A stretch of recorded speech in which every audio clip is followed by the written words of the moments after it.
வணக்கம். அறிவா ஞானமா? அறிவு உள்ளவர்கள் அனைவருமே ஞானம் பெற்றவர்களாக இருக்க முடியாது.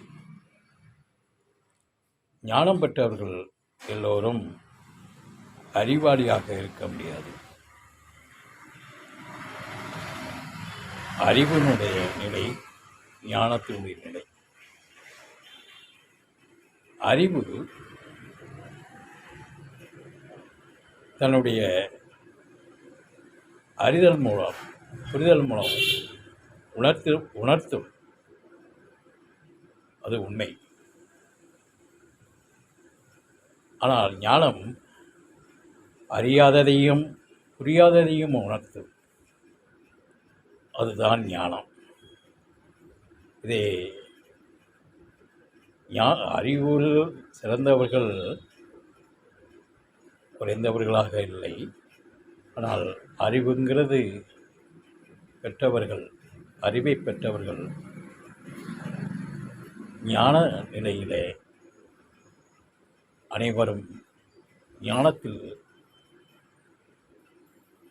இருப்பதற்கு குறைவு.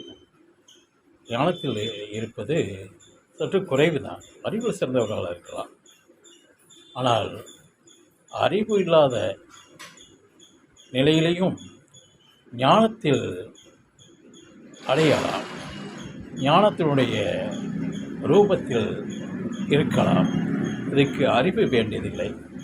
ஞானம் இருந்தாலே போதும். அனைத்தையும் தன்னூற்றாக அறிந்து கொள்ளும் ஞான ஊற்று அவர்களுக்கு திறந்துவிடும், உதிர்ந்துவிடும், வெளிச்சம் கிடைச்சிவிடும். பிரம்ம ஒளி அவர்களிடம் வட்டமிடும்.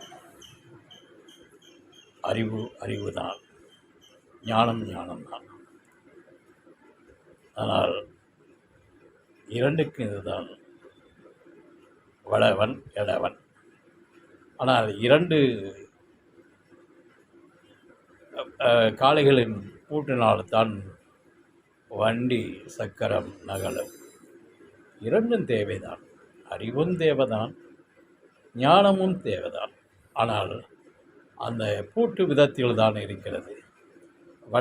இடது நிலை, வலது நிலை. ஆனால் ஞானம் வலது நிலையாக ஜொலிக்கும். ஞானம் தன்னூற்றாக கிடைக்கும். எல்லாம் பிரபஞ்சம். நன்றி, வணக்கம்.